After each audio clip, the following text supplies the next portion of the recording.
What is up, guys? Welcome back to the Jenks Island Podcast, the only NFL podcast where your takes from washed-up Division III cornerback and his friends. I'm your host, Grayson Jenkins, joined again by my great friend and co-host, Sterb.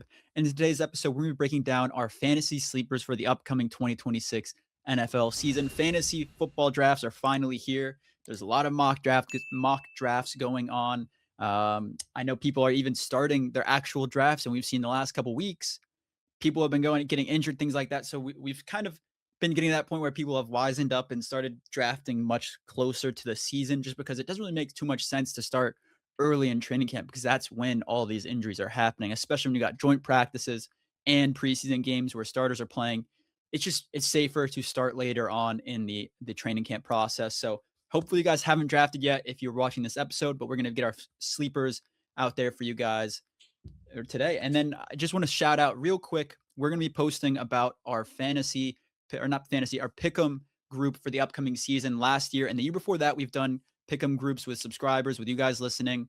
And every single year, whoever wins that group, we give a jersey to. So we're going to be giving another jersey away to whoever wins. I think 2 years ago, I gave away a Falcons jersey. Or no, 2 years ago was a Broncos jersey. I think, and last year was a Falcons jersey. So it was a little bit painful as a Saints fan having to buy a Falcons jersey. But we will be buying whoever wins a jersey, and it doesn't matter who you're a fan of, what player you want, we will make it happen. So make sure to join that. We'll post the information down below, and then you'll just join the link, and we'll get that going. But just keep an eye out for that. I'll post that on all of our socials. But anyways, getting right into our sleepers here, Sturb. Who's going to be your first sleeper for the 2026 season? Yeah, my first sleeper, I'm going to say, he's probably going to be my number one target in like my home league drafts is going to be Jalen Waddle. It's a shame that, Ty isn't here to, hear me say this. He kind of knows how I feel about Jalen Waddle this year. His ADP, and we're going off of ESPN, and sleeper kind of subjective, but I'm looking at it as like guys who will significantly outperform their ADP. That's kind of how we've been doing it. It's not necessarily like, oh, this 11th round player could be like, the wide receiver 30 or something. Yeah. But I'm looking at Jalen Waddle at an ADP of 60.4 right now, who's going off the board as like the wide receiver 22 on ESPN. And I kind of just think that's like a complete misprice. Honestly, like he's the best wide receiver in this room, kind of by far. And you get the benefit of having like a strong-ish X sort of there in Cortland Sutton, where Jalen Waddle is going to be like the move player. He's going to be the number one target earner by far. And Cortland Sutton can kind of take that dirty work sort of stuff and those, press coverage looks, those outside looks that are more sacrificial, and just really open up everything for Jalen Waddle. And this is one of the most like pass happy teams last year. You obviously got a pretty damn good offensive situation. You got Sean Payton sort of calling plays, proxy calling plays.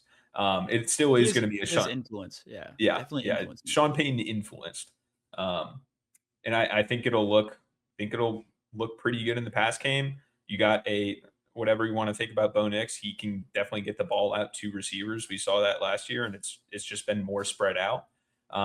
You got a great offensive line. Like I kind of just think this is completely wrong. I would probably have him closer to like wide receiver 15-ish. I would take him ahead of Garrett Wilson. I'd take him ahead of Devontae Smith, Zay Flowers. A lot of these guys that are going in, that 3-4 turn, I think he belongs right up there, if not ahead of those guys. So I don't know. What are your thoughts on Jalen Waddle here? Yeah, the bottom line for me is he definitely shouldn't be below wide receiver 2s for any team, even though they're good wide receiver 2s like Devontae Adams and even like Jameson Williams. Or actually, he's above Jameson Williams, but he shouldn't be in the same tier as that guy. Like I don't think he's going to be close. I think obviously Jameson Williams has like the high upside, but when you're looking at a guy like Jalen Waddle on a week-to-week Waddle's basis, got higher upside. I'm saying I meant like like big play upside. Big plays are kind of what Jameson Williams goes for. I think Jalen Waddle will be a little bit of a do-it-all kind of guy. And we saw Cortland Sutton just in the first week of preseason be a top target. I don't believe Jalen Waddle was playing due to injury, but if he was playing, he likely would have had a good amount of targets too in that game. And I just think if you're looking at Jalen Waddle, what he provided for the Dolphins for however many years, even in an offense after Tyreek Hill left and the offense kind of faded and Tua obviously kind of fell off a cliff, he was still a guy that if he got the ball, he could make things happen both after the catch And in addition to that, he is a good route runner, has good hands. He's kind of all you want in a fantasy wide receiver. And like you said, I just think that that value is really low for him. I wasn't going to have him in my list just because like the receiver 22, I wasn't sure necessarily if we wanted to include. I have a guy on my list that's in that range for running backs, and I'll shout him out too because I was like, maybe we should include them. Yeah, I agree with Jalen Waddle though. I just think it's low. I have him in Dynasty as my wide receiver 3. So if he outperforms a wide receiver 3 in Dynasty, I would be extremely, extremely happy with him. He just needs to stay healthy. I think that's really what you're banking on when you're drafting him in a fantasy draft is, can this guy stay healthy? We've seen the last couple of years he's been iffier in the injury history, and he's already gotten injured in this training camp period. So can he stay healthy for the upcoming season? If he does, I think he significantly outperforms that ADP, like you said, Sturf. So I do really like that pick. The guy that I'll shout out really quick just to kind of say is Kyron Williams. Like just in terms of running back ADP, he's RB17, 43 ADP total. I think Kyron Williams is such a draftable player. When you just look at his scoring on a week-to-week basis, he's relatively consistent. Yes, Blake Corum did kind of get more touches last year. I think he was still RB9, even though Blake Corum was eating into some of his touches. And he's still a receiving back as well. Matthew Stafford dumps the ball off to him a decent amount. I think that Kyron Williams, and I'm just kind of doing this as a tangent, not really as my first sleeper, just because I wanted to kind of shout him out. And another guy, Sturb, just touching on the Broncos here, not an official sleeper, but keep your eyes on Jonah Coleman this upcoming season. I think Jonah Coleman will get a significant fair of touches, especially if J.K. Dobbins goes down again. I know we're thinking, RJ Harvey and him would probably split the backfield touches if J.K. Dobbins goes down. But the way that Sean Payton has spoken about Jonah Coleman, it kind of it's kind of reaching out to me in the late rounds is I need to pick Jonah Coleman, stash him down on my roster and get this guy just in case J.K. Dobbins goes down because he's going to be a monster, especially in the red zone. I think he gets a good amount of touches down there and will just get you a free 6 points on a week-to-week basis. But I definitely agree. All of that being said, I agree with the Jalen Waddle take, definitely. Anyways, moving on to my first sleeper of this episode, I'm going to go with Parker Washington. I've been on the Parker Washington train all off season, even before training camp started, when everyone was like, okay, Parker Washington is going to be all right, but you still have Jakobi Meyers around, you still have BTJ around. Then you get to training camp and all of the buzz around Jaguars camp is Parker Washington is the first guy in the building, the last guy to leave. He's the hardest worker. He's getting the most touches. He is making explosive and exciting plays every single day in practice. You see the Jaguars camp and their Jaguars social media admins posting him consistently. Like it is screaming to me that Parker Washington at his current value of wide receiver 35 ADP 100 is a crazy good value at this point. Last year to end the season, let me find how he performed in the last few weeks. Just the last 3 weeks of the season, he had 26 points, 19 points, and 19 points. Obviously, that was with a couple injured wide receivers, so it wasn't the full wide receiver room playing with him. But it was just a sense of this guy can be something, right? And then going into the season, him and Trevor Lawrence have another year of chemistry under their belts. They've added to that. And I think if they just kind of have another mind meld in this offseason and they are truly formed a connection, I think he's going to be the receiver 1 in this Jaguars room. Yes, BTJ is still obviously going to be an explosive threat. And I think Jakobi Meyers is a guy that you can rely on to move the chains. But I think Parker Washington is going to be the guy that they line up across the field in any position. He has the yak ability. He can score in the red zone. He is just all I want in a fantasy wide receiver. He reminds me of like an Amon-Ra St. Brown kind of guy where in the terms of if you look at Amon-Ra, he's getting the ball all across the field and especially in the red zone, even in contested catch situations, even though he's a little bit more of a smaller guy. He's not your typical like X receiver where he has all the size. Parker Washington's a little bit similar where he's not the biggest guy, he's not the tallest guy, but he can make all the catches on the field. He adjusts his body really well, can play in the red zone. So I love Parker Washington's value here. What are your thoughts, Sturb? Yeah, so I knew this was going to be a talking point, this Jags wide receiver room. I do kind of see a lot. Well, this is probably like one of the most debated topics of probably the offseason, Yeah. especially for fantasy.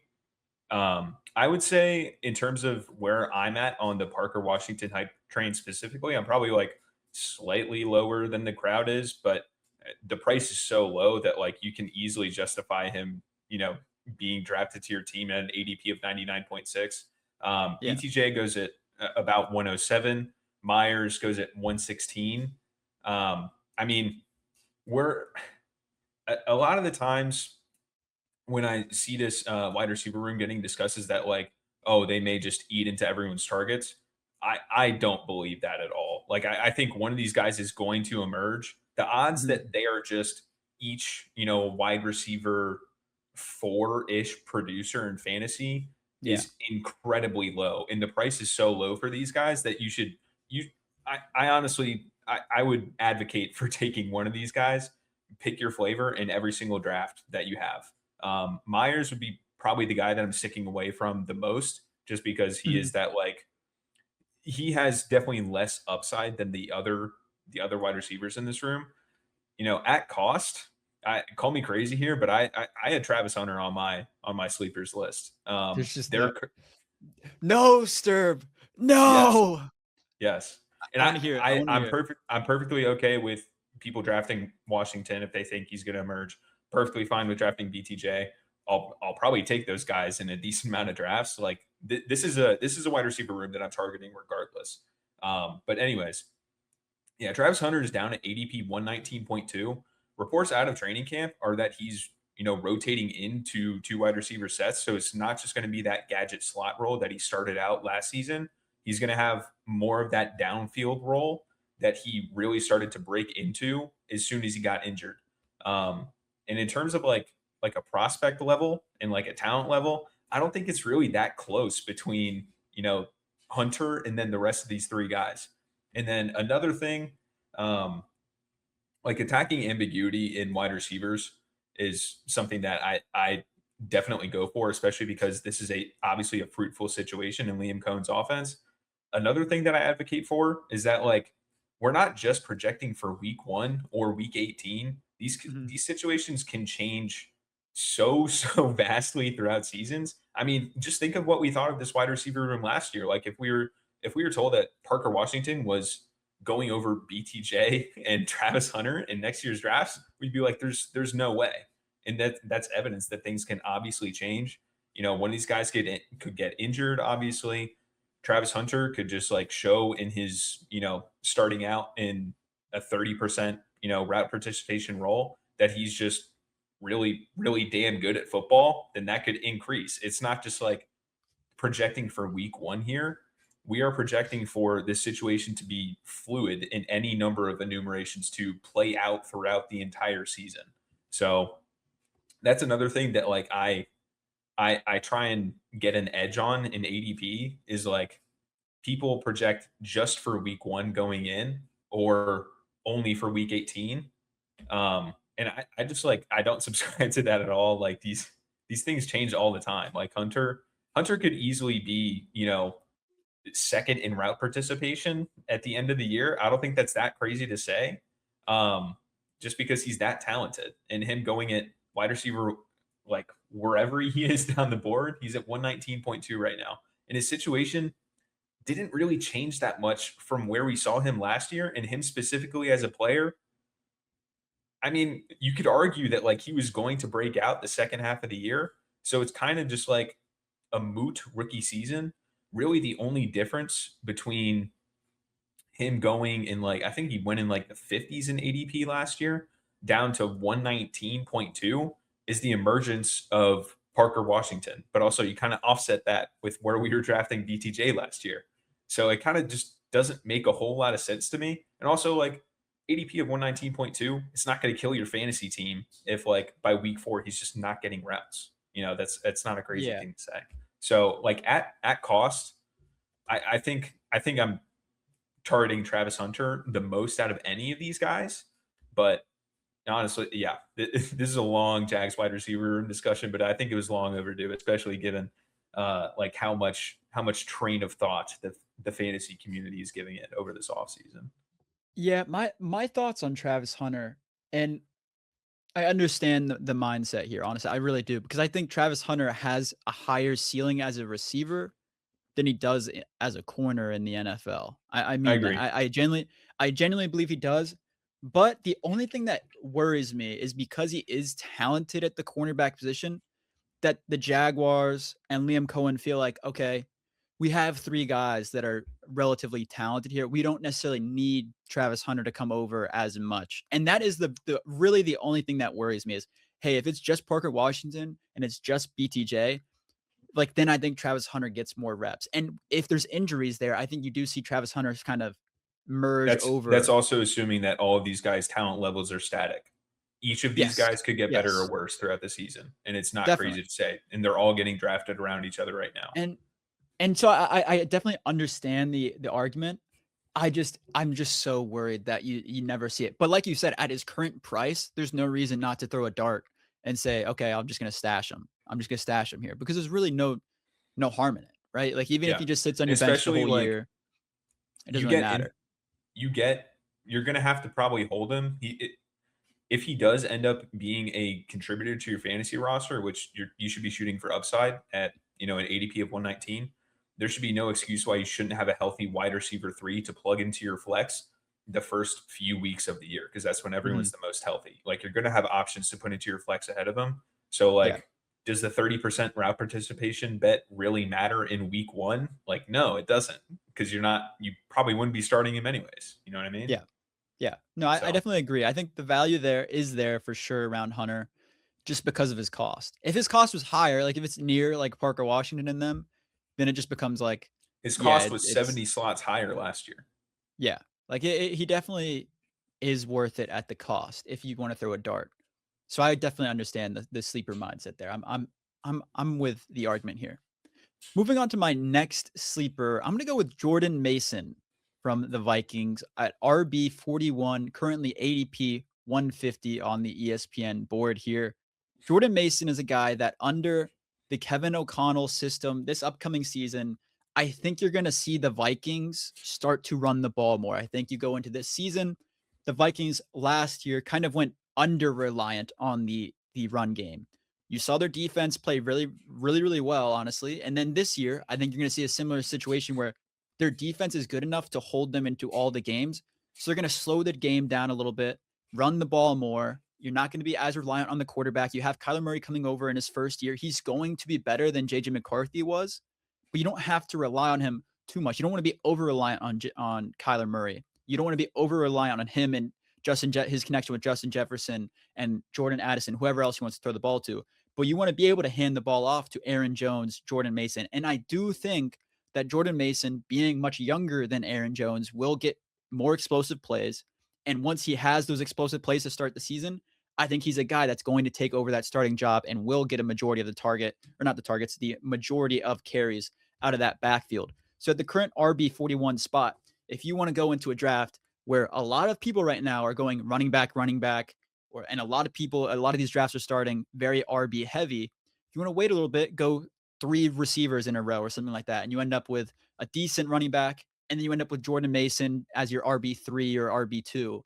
Like, I don't think that's as bad as value as it currently looks in his ADP. I think Jordan Mason is going to be a guy that outplays that value and could end up in that range of RB20 or like 20 to 25. I think he will play into that range, if not maybe higher. If he truly does take that starting job and he has some explosive plays, I think Kevin O'Connell is going to start giving the ball more. And I think he's going to be a guy that can score a lot more points than he's allotted to right now. Sturb, what are your thoughts on that? Yeah, I don't really see like a ceiling for him going like higher than RB20. Just because he really That's doesn't fair. catch passes. Yeah. He's not very good at it, and he hasn't really shown a history of that. Like even going back to like his college days, I don't think he was even a receiver then. Um, but yeah, I definitely get the argument. Another thing that you didn't mention is that the Vikings O line last year was absolutely in tatters for most of the season, And and yeah, it'll be better this year. yeah, Yeah. it would be hard for it to be worse, honestly, because a lot of those guys are just coming back healthy. And yeah, I do kind of agree with the sentiment that he's going to get a majority of the carries. Honestly, I would expect him to get the majority of carries week 1. I think it's probably going to be Aaron Jones and like that, early down pass catching sort of looks, and then like third down back. And then Jordan Mason kind of just gets everything else. Like he's going to get the goal line touches. He's not going to get the receiving work. So like as we're going into week one, I don't think this is going to be like a very fruitful backfield for fantasy. Mhm. But RB41, and you're betting on Aaron Jones getting injured or just playing himself out of that 40% opportunity share. It could easily happen. So I don't mind this at all. And this kind of leads well into my next one. I have Kyler Murray here. He was the I one like it. QB that made it onto my list. I think there's a Mhm. lot of QBs. Um, Honestly, like the quarterback discussion for this year is like it's definitely interesting because I feel really really good about a lot of QBs in like that 8 to like 17 range, where like I feel pretty comfortable. Well, I don't feel comfortable passing on Josh Allen, but like those Josh Allen, Lamar, Joe Burrow, like I'm Yeah. completely fine waiting and getting like a Jordan Love or a Kyler Murray or like a Justin Herbert later or whoever it may be. Like you can kind of slot in whoever you want. You can make an argument for a lot of different guys. It feels like that particular position or not position, but area of the quarterback draft is a bit stronger than other years. So I feel like going early quarterback is a little less fortunate than other years. But yeah, getting into Kyler Murray, he obviously gets an upgrade in offensive situation here. You get Jettas, and he's a rushing quarterback at the end of the day. Like, is he going to run as much as he did in Arizona at points? I don't think so. But the offense will hopefully just be more efficient, and he's going off the board as QB 17 right now. Mhm. I don't know. And I know we're trying to project for the whole season, not just week one, but that would require either the Vikings trading for someone or Kyler getting injured. Um, or it's not going to happen. But 9 overtakes his role. That's not going to happen. But yeah, he's QB 17 right now, and like going into week one, he's probably going to be projected on like DraftKings or whatever projection site you use is probably like the QB 10, QB 11, just because of that rushing. And I think that as long as he stays on the field, that's he's going to be just like a good fantasy quarterback. You know what I Yep. mean? And he's pretty much free. Like he's going in the 13th round here. And with quarterbacks as well, you might as well, if you're taking a late one, you might as well just take a rushing one because they have the highest upside. Whereas like, if he gets injured, you can just like, if you're in a shower league, you could just pick up like Jared Goff or something, or like Mhm. Darnold, and just roll with them. Like there's pretty much no opportunity cost here. And Kyler Murray has been a pretty good fantasy quarterback when he's been on the field. So I'll gladly take him at 147.6 ADP. I'm actually very glad you put him on your list because I did debate doing the same thing. I ended up with a different quarterback, and I think we'll all know where I'm going with that one. But Yeah. I think Kyler Murray is such a good value at his current spot. I mean, let's just for the He's going lower than Justin Fields was last year, yeah, just for insane. reference. Let's just do a brain exercise here. Let's imagine, a couple years ago, you could have got like Sam Darnold into the Vikings offense. You didn't really have any expectations for him.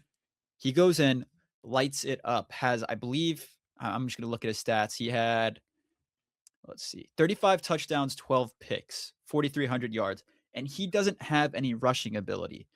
Not nearly as much at Kyler Murray. If you want to say, oh, he can scramble a little bit, make a few plays off schedule, he can do that a little bit. Kyler Murray is going to be able to run in the red zone, especially if he gets outside the pocket, things like that. He maybe scores you an extra 6 points just off of rushing touchdowns alone every single week.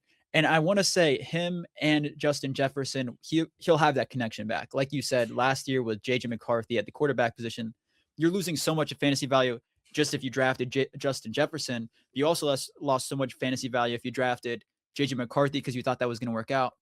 But I think Kyler Murray going to that situation, I have him in Dynasty. I traded for him in Dynasty. I think he will be a great player for this team in the KOC system. And I'm just excited to see what he does. I know a lot of people are doubting him because he hasn't really done much in recent years, but he was on the This is Cardinals, right? this I'm is just like easily the most talented like rebound case quarterback that we've seen in like the yes. past few years, and he's going to a situation where quarterbacks have thrived I'm I historically. would I mean, I'd argue every single year until Sam Darnold went to the Vikings, everyone had him easily above Sam Darnold. And now it's only switched because Sam Darnold landed in this good situation, learned a little bit, became a better quarterback in this system, and then went to Seattle and won a Super Bowl. So now he's viewed more highly. But I think Kyler Murray is extremely talented still. And I believe 100% that he will have a great fantasy season. So I'm very glad that you put him on the map here in the Sleepers episode. And I will 100% back your take up with him. Anyways, my quarterback sleeper is a name that we all know way too well on this podcast, Tyler Shuck. And I like, yes, call me a Not well homer. enough. Call me a homer all you want. I genuinely do not care. Tyler Shuck at quarterback 19, ADP 156 is extremely, extremely low. I completely understand why people are afraid to take him in this New Orleans offense that, it's unproven at this current point in time. Last year, though, when Tyler Shuck came into town and started scoring and starting, he had above 17 points in, I want to say, all but one of his starts, above 17 points, which is a very decent baseline for a starting quarterback that didn't really have very much rushing. I mean, he had rushing ability, but he wasn't running the ball a lot. He had 3 rushing touchdowns that added to his value a little bit. And I think this year you'll see a little bit more of his rushing ability come out. He'll scramble some more. He'll run more there. They're going to add more read options to his and his ability to, like, speed options. We saw a speed option in training camp with him and Alvin Kamara. Like, they are going to have him running the ball a little bit more. He's going to have more weapons this season. Travis Etienne adds a little bit more to the offense, takes a little bit off his shoulders. Jordan Tyson's currently injured, but you also drafted Bryce Lance, Barian Brown to kind of help out in the offense, and they've been playing decent this training camp. Juwan Johnson's been playing well in training camp. Tyler Shuck scored above 20 points in 3 out of his 8 starts. 3 out of his 8 starts, he scored 20 points. That's a small sample size, and that was in his rookie season. Getting another year under his belt, he's going to be better this season. And if we just want to look at just recent events, yesterday against the Cowboys, this will be 2 days ago for the people listening out there. Just yesterday against the Cowboys, he only had 3 incompletions on 23 targets, on 23 attempts. 3 incompletions, played well in the red zone, was throwing the ball past 10 yards down the field at a decent clip as well. Like, he was attacking the defense, and he's going to do that again this season. He's going to run more this season. I just think his fantasy value is much higher than people are expecting it to be. And if you can take him in these later rounds at 156, I mean, it's worth a dart throw. Even if he's your 3rd quarterback on your roster, I think Tyler Shuck is worth having to stash. What are your thoughts, Sturb? Yeah, I'd say this is definitely a bet more for like super flex or 2 quarterback leagues. Yeah, I that's will fair. play like devil's advocate in that, Yeah, go you ahead. know, the obviously I don't want to, but the defenses that he faced in that stretch We're where he weaker, was, definitely. yeah, definitely weaker. So I don't know if you can exactly like project 1-to-1 that, or not 1-to-1, but like definitely say that he's going to produce more in terms of like a fantasy aspect, Mhm. just because of that. But you can also, I'm projecting a step forward from him this year. I think they are going to run with him more. And this is one of the faster paced offenses in the league. I think we were number 2 in pace, Yes. or offensive plays per game last year. Yes. That's another thing that's going to stay consistent with Kellen Moore. So if you're just looking at, you have to have plays to score fantasy points. So it's obviously a pretty good proxy right there. And the Saints are very good at just like getting the ball out. That's kind of what they want Tyler Shuck to do, is just like get the ball out, let the playmakers make plays. And then like, yeah, like Etienne, obviously bringing in O-line getting a little Yeah, healthier the maybe as O-line is well. better. Yeah. Yeah. So I agree with this, but I don't know if he'd be good enough to like consistently crack like a top 8-ish quarterback score in fantasy. Just because that is kind of reserved for like the elites, the guys having like an MVP level passing season, Mhm. or like the very good rushers. So I don't know. It'll be hard to crack into like that. He's a starting quarterback every week that he's healthy, stamped and solidified. You cannot find like a player anywhere near him on the waiver wire. That'd be kind of like the bar for me to be I get like, that. That's uh, fair. a quarterback like sleeper, but definitely in like 2 quarterback leagues, I like him at this price. So Who's gonna be your next sleeper on the list? my next sleeper is, oh man, I don't know if I want to put this out into the world. Let's hear it. Let's hear Yeah, it, sir. it's Quentin Johnston. He's going at Ooh, he's interesting. going at an ADP of 141.6. He's going off the board as the wide Interesting. receiver 52. Last year he was the wide receiver 19. Um, do I think he's the most talented player ever? No. However, you're coming into this season with one of the best talent maximizers in Mike McDaniel. And through like 6 weeks, he was out producing Lad like pretty comfortably. Mhm, Um, and I think like with Quentin Johnston and the mind meld, or not mind meld between those two, the mind meld between Herbert and McDaniel, I think it's going to be a lot of Quentin Johnston on like crossing routes and like getting the ball in his hands early and letting him be like a better player after the catch because his hands are not a great part of his game or like playing through contact. So I think they're definitely going to use him to his strengths and, kind of use him not in like a man. I'm struggling to think of like a comp right now, but use him on like a lot of horizontally breaking routes where, it's a lot easier for him to track the ball. He doesn't have to track it over his shoulder. That leads to more receptions as well, hopefully. mhm. And also like it's just kind of a misprice. Like why is he down at wide receiver 52 and we're expecting like I think Justin Herbert is like fourth or fifth in MVP odds. Like how does that happen and Quentin Johnson is a wide receiver 52 off the board? That doesn't really make any sense to me. Um, yeah, like I said, wide receiver 19 in points per game last season. I think I would draft him in probably like that late 30s range at least for Mhm. wide receivers. Um, Again, it is just kind of like gross to click him. Um, but I probably will in a decent amount of leagues. So yeah. I think I think it's a fair premise. I just and I will say this as someone that If was you high on if him out of coming into the principle, draft. if out of principle you don't want to draft him, I get it. I get it. Yes, that's fair. I was extremely high on Quentin Johnston going into the draft, the NFL draft, that is, when he was getting picked. And then he flopped year one.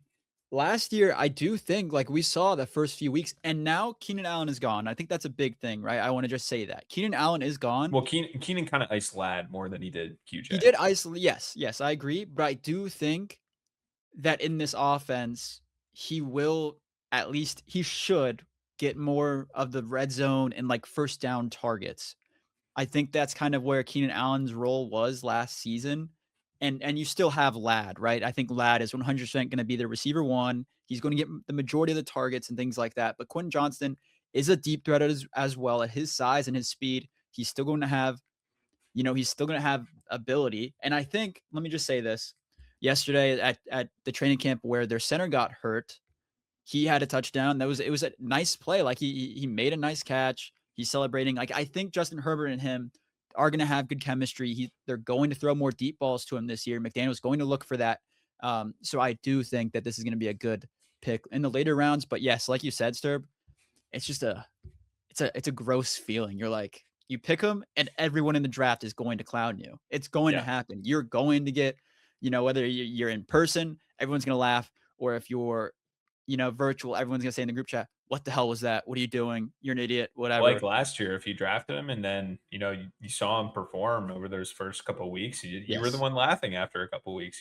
So Yeah, and then that yeah, faded. until That faded a little bit, and then well, and then because I think the he came back. you But you yeah, can't send a guy on deep routes when you can't hold up on the offensive line yeah, for more than a yeah. second and a half. So Their entire offense kind of went to shit for a little while there. But yeah. anyways, moving on to my next sleeper, I'm gonna have Chris Godwin at wide receiver 53. So right in that Quentin Johnston range at 148 total ADP. Chris Godwin is a guy in my book for this upcoming season. I think yes, he's coming off of an injury from a couple seasons ago. Last year, obviously, was coming back from that, and now he has a full season off season under his belt to recover. He has a Mika Ibuka ahead of him, right? That is a little bit worrisome. But if I'm just looking at this team, if Amika goes down, Yes, you have like Ted Hurst, McMillan, a couple other guys to kind of like worry about a little bit. But if I'm just looking at this team, Chris Godwin is 100% the vet presence. He's going to get targets. You have Baker Mayfield going into a contract year. He's going to be trying his best to either say F you to the Bucks and just ball out and then leave, or he's going to play super well and then get a pass or an extension to stay in Tampa Bay. And I think Chris Godwin is going to 100% be a big part of that. Last year to end the season, I believe he had 20 points in that either the final game or the game before the Game final. before that. Yeah, the Game game before that, he before had the final. 23.8. Yes. And I think that that is a stat line that obviously you're not going to see every week, but I think Chris Godwin's going to be that a guy that can score, at least in PPR, a solid 10 points like every week or every other week. I genuinely believe that. And especially you already have Emeka Egbuka going into the season on a sprained toe, turf toe kind of situation. If that gets worse or if anything happens to Emeka, I just think Chris Godwin's going to step right up into that wide receiver one role. And at this pick, I mean, 148, you are taking him deep into the draft. 100% is worth the pick here. Give me Chris Godwin as a sleeper. I just, this value is it's hard to beat for me, Stir. But you were shaking your head when I first said Yeah, this. So what are your thoughts on Chris Godwin? yeah, I'm just not a big fan of Godwin this specific year. I mean, like previous years, yeah, but he's just coming off of so much, and I do think it is going to be Mecca by kind of a mile in Tampa Bay, and if they do go down, I'm very concerned about the offense as a whole more than I am concerned about like, oh, it's wheels up for Chris Godwin. You know what I mean? And also like getting to 10 fantasy points is like for even in PPR, like that's no small feat. That would probably put you around like wide I receiver believe it. 20-ish. I I do not believe that at believe it, all. Sturb. I'm telling you, I'm feeling it this year for Chris. I'm feeling Yeah, he was like coming 2 years ago last year, before the injury, Sturb. He was lights out. People uh, forget. sure, People forget. sure. Yeah, I didn't forget, I but like know. I'm not buying that. Sorry. All right, that's fair. That is fair. But I will stand my ground on the Chris Godwin take. But anyways, who's your next sleeper on your board? Yeah, I think this will be a fun shout because they are going back to back in wide receiver rankings. I have Casey Concepcion. I think that yes, it is a bad situation. Uh, also, the light that you just painted is the Bucks without Emeka Buka with that, which I also think would be not that great of a situation. But yeah, Casey here at 150.5 ADP. He's the wide receiver 54 going off the board. Um, and this was going to be kind of more of a talking point as well. Um, I feel like in the past year or two, yeah, kind of like 2 years actually, we've seen rookies kind of disappoint. Rookies have kind of been the cheat code in fantasy, especially like down the second half. Like I think of like Jameer Gibbs in his rookie season, Amon-Ra St. Brown in his rookie season. Going back as well, you have like Rashid Rice in his rookie season. Like all these guys were kind of league winners based on where you drafted them, or some of them you even picked up on the waiver wire. Um, and it kind of just felt like we haven't had that for like 2 years. I'm not really sure what that is due to, but a lot of these rookies would be going like 10 to 15 spots higher in other years, is what I've noticed. And you can go back and look at old ADPs from other years too.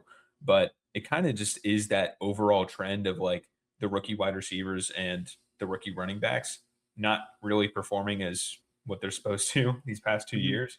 And these guys are kind of just moved down the board because that has happened recently. I don't necessarily subscribe to that. I think if anything, it'll be like dead average of what it's been over like the past 10 years, where rookie wide receivers that are in weird situations and tend to like emerge over the second half are way more prevalent than they have been in the past few years. So that is kind of like a blanket statement, and then combined with obviously my personal feelings, my sentimental feelings toward Casey Concepcion. Um, and I think you could easily argue Boston as well. Like he's going pretty low as well. Like he's the wide receiver 61 off the board. I mean, Spoiler I let alert. Spoiler yeah, alert. yeah. I mean, you can talk about him next, so I'll save that for you. But my argument for KC is that he can be used in more of those like easy button targets than Mhm. Denzel can. And if you're playing in PPR, obviously that's a draw. But also if you're playing with a bad quarterback, that's also a draw because he doesn't have to get 10 to 15 yards downfield to get a target. You know what I mean? Like he can get on the move. I don't really necessarily subscribe to like preseason performances, but like preseason usage is something that I'm looking at. You got a touchdown off a creative play in the preseason. I think Todd Monken is a pretty innovative play caller, honestly, for how old he is. But I think him taking KC in the first round, like with one of his first picks, after like seeing what he had in the wide receiver room and the rest of the weapons room, it kind of speaks a lot to their intentions with KC. You know what I mean? Like you could theoretically like build up the front and run it with Quinshon Judkins, a talented running back, or you could pepper targets to Harold Fannin. Sorry, Jenks, but Jerry Judy's bad. That's why I didn't mention. He's off my dynasty team now, so I don't have to Ship has sailed. propagandize for him. Okay. Yeah, I don't have to do that anymore. Okay. All right. Glad you're through that phase of your life. But yeah, it says a lot about what you're going to build your offense around by selecting this guy first. And you do end up going Denzel Boston in the second round. Obviously, that has a big impact on what you're going to do offensively as well. So I'll kind of pass the rock to you here in Denzel Boston, but I feel like we're both just kind of in on both of these guys at their price now. 100%. Yeah, I was very glad when you said Casey Concepcion because like, wow, we really did have, and we didn't organize this beforehand. We both had the Browns I mean, I receivers knew, here. though, and you knew. You knew I was gonna bring him up at some point. We were Yes, staring and at each other from across the room, like, yeah. you're What are gonna you say bringing it, up? right? When are you Yeah. gonna bring him up? Yeah, Yeah. no, Denzel Boston is a guy that I truly believe, and it appears that the Browns believe it could be a Mike Evans light for their team in terms of just being a reliable pass catcher that gets to maybe 1,000 yards every single year, is a red zone threat, contested catch threat, bigger bodied receiver. And I think he is 100% different, like you said, from Casey in terms of just being able to have easier routes, easier opportunities for him. He's going to be a guy, and I think you saw, I think the Browns put out like a post where like he's just has more surface area. He's gonna have to um battle through cornerbacks' hands and contact He was and press borderline coverage elite at more. that in college, though. Like Yes, he and plays he's a through physical guy. contact. Yeah, Yeah. and that's why I think he's such an exciting prospect. I was higher on him than a lot of people were in the draft process because a lot of people were lower on him due to his movement ability, things like that they kind of doubted. But I'm like, if you can be physical, if you have good hands, and you've proven that in college, I don't care as much about the movement skills. And I think that it kind of comes from us as Saints fans. You saw Michael Thomas for so many years of he's not the greatest mover, but in just terms of he is so physical with the defender that he can make anyone he can force force division separation from him and the defenders whenever he wants to just because of his physicality. I think Denzel Boston's going to be a guy that can do that in the league as well. And his current value at wide receiver 62, I mean, it just is way too low. And yes, Sturb, like you said, you really don't have a quarterback right now. Maybe Deshaun Watson becomes his old self again and is able to play pretty well. Maybe And they get Jameis. What if they get Jameis? If they yeah, get Jameis Jameis, these or guys a are going starting, crazy. it would be pretty We're awesome gonna if get somehow 3 Jameis picks a came back. game, but it's gonna these guys are gonna They'll be absolutely fed. eat. Denzel Yes. Boston could be covered by 3 guys. Jameis will throw it up to him. Yeah, like I That'll said, it's happen. gonna be 3 picks, but each of these guys are gonna score 20 points a game. Yeah, and They're gonna even if lose by 60. they could trade for even like a quarterback like Spencer Rattler, I think could even be probably if like equivalent, if not a little bit better than either of their quarterbacks, right? I mean, Deshaun Watson in the most recent preseason game, he was like 7 or 8 or whatever, so he had a decent completion percentage. But He's ass. He's been if you ass. watched that game, it was a tough watch. Every single play in the pocket, he looks like he's scared. He looks like he doesn't know what's going on. He's not navigating the pocket well. He's stepping up into a sack or into pressure multiple times. He's throwing a lot of ducks in training camp. I don't know. I'm not committed to either Watson or Shadur or Dylan Gabriel, whoever you want to possibly start at quarterback right now. So I think the Browns possibly midseason look into other options. or if Deshaun Watson starts playing well, maybe that helps. But both of those guys at this current value are it's just too low. Like it really is. I think they're going to outplay that value by a good amount. They could easily both be top 40 wide receivers themselves, and you're getting them 20 spots below that. So I think the value there is it's too good to pass up on. So I would take either of these guys in drafts, if I'm being honest. Sturb, I think that's both of our 6. Do you have any honorable mentions you want to quickly shout out? Yeah, I had like a couple different guys. Like Kenneth Walker, almost not a sleeper by any means, but I think like him going at the end of the second round in ESPN ADP is just way too low. Nico Collins, another mention, but I talk about Nico Collins like every other episode on here, so I feel like that was probably going to get pretty stale. Another guy I had was Tyjae Spears. He's going at ADP 165.7 right now, and obviously I don't expect the situation to be good. But like Tyjae Spears, one, is more of a pass catcher than Tony Pollard, and two, the reports out of camp is that the backfield they're kind of splitting like 50-50 right down the middle.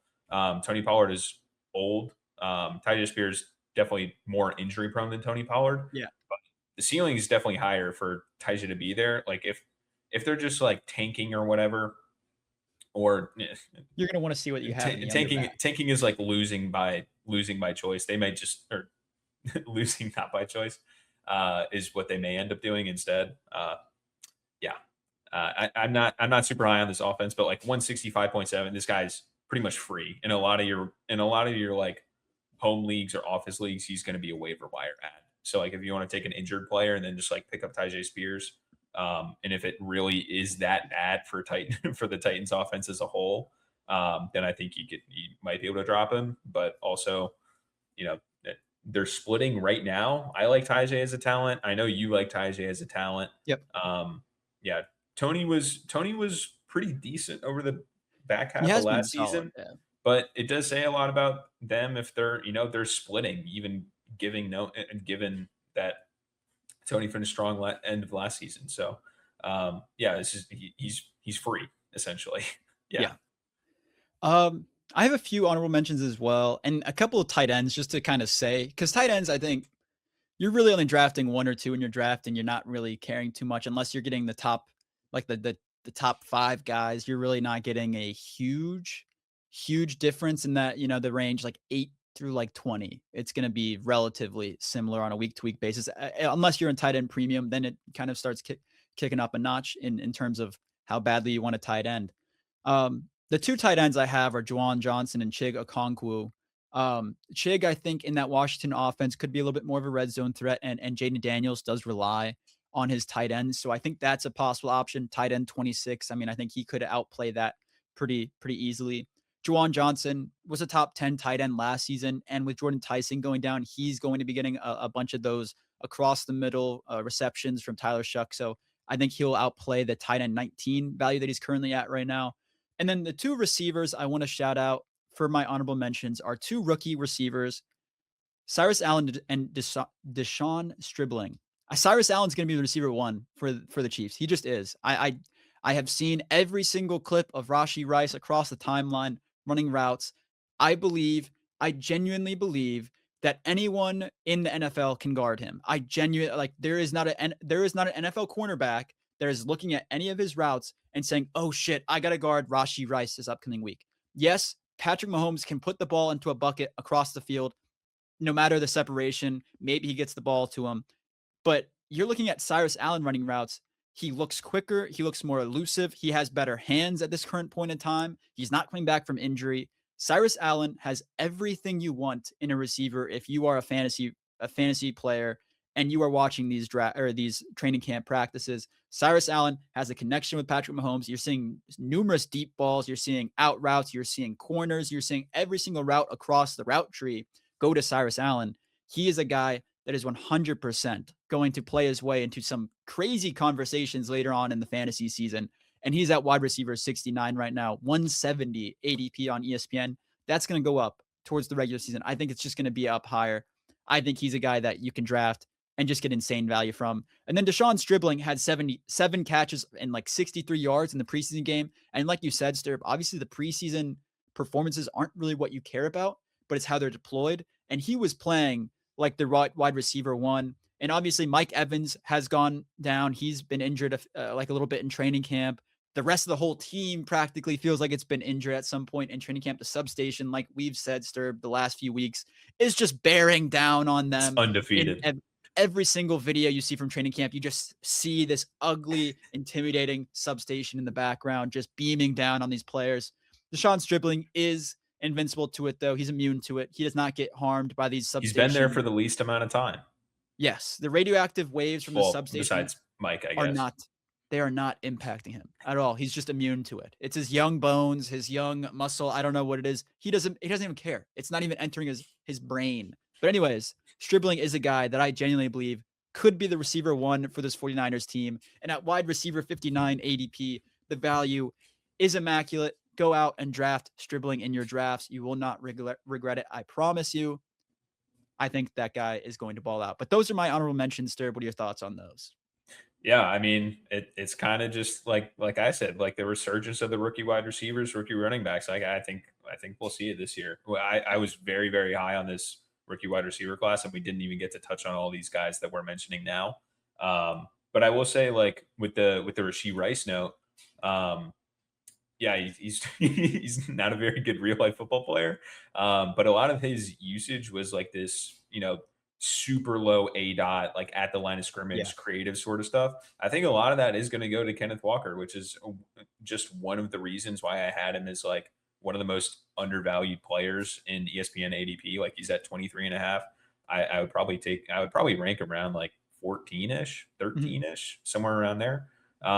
Like the fact that you could theoretically start like Jamar Chase, Kenneth Walker is kind of insane, as like your first and second round pick. But yeah, I think like a lot of that Andy Reid kind of like Patrick Mahomes sidearm like bullshittery around the red zone is going to go to Kenneth Walker. You know what I mean? So yeah. Yeah.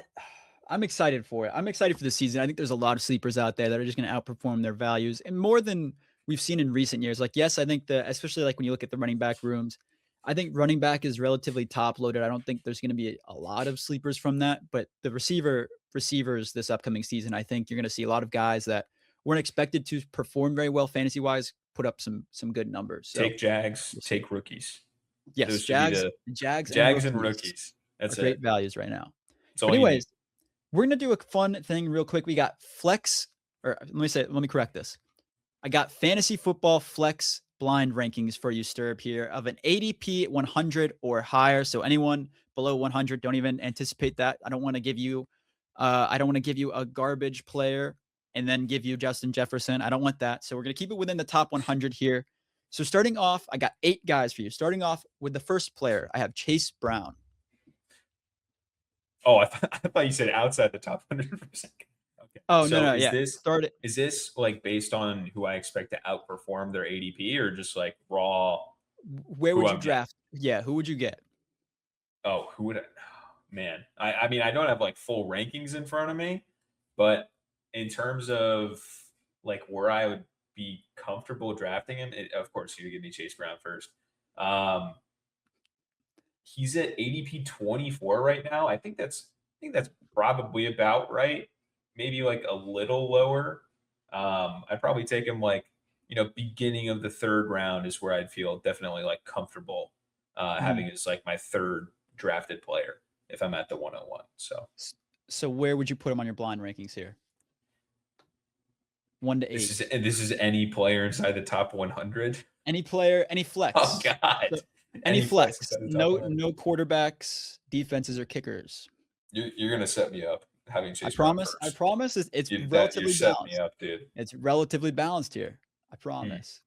I'm gonna go. There's 8 players. I'm gonna go number 3. Number 3. Okay. Next, I have DJ Moore.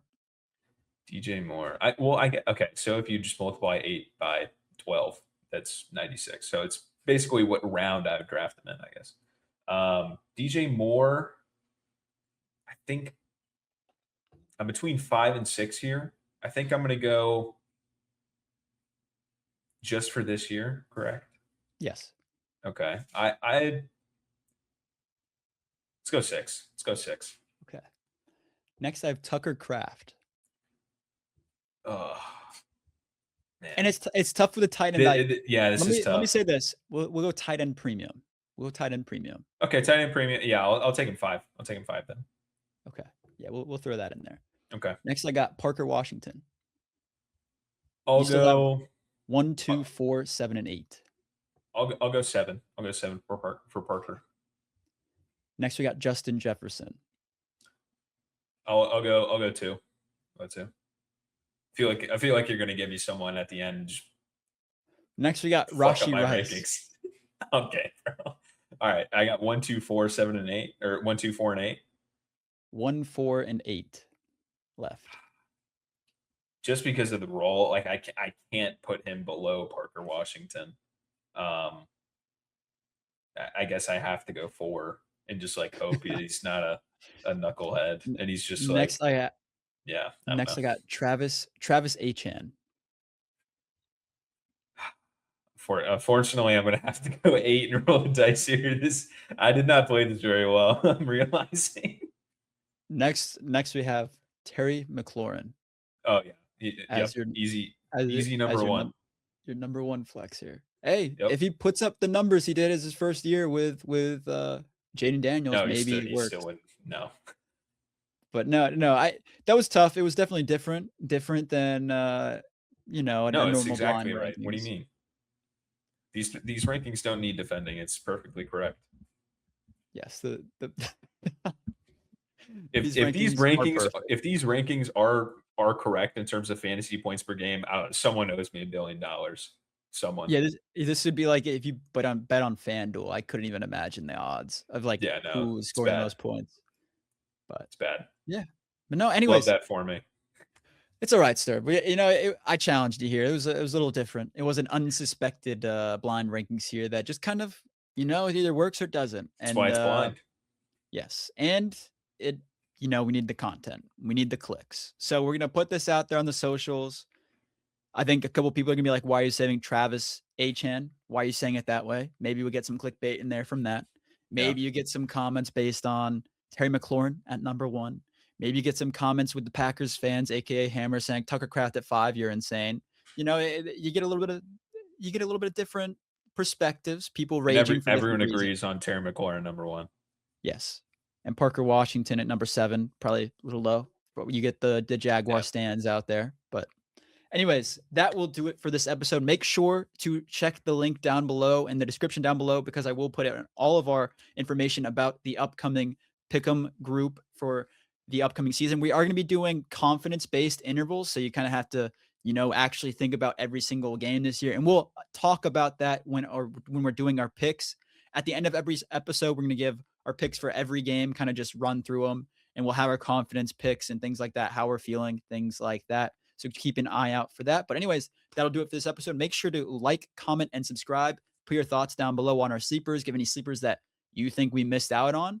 And then make sure to check out our social medias at Jenks Island and anywhere you get your podcast at Jenks Island as well. And we'll see you guys next week with a mock draft episode.